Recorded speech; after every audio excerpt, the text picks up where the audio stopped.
All right, it is Saturday. It's a beautiful day out.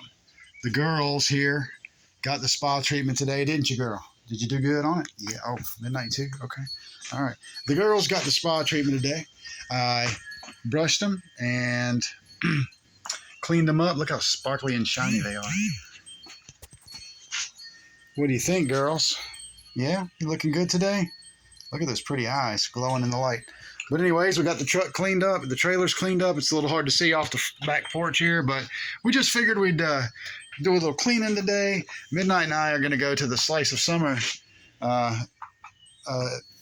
event in Graham, downtown Graham, a little later. So I figured we'd just clean her up. They even got their hooves done. So their hooves are absolutely gorgeous. I mean, a couple of horses, but let me tell you what. They look so good. I know, just so good. Now they think it's dinner time, but we got a little bit more time to go before it's dinner.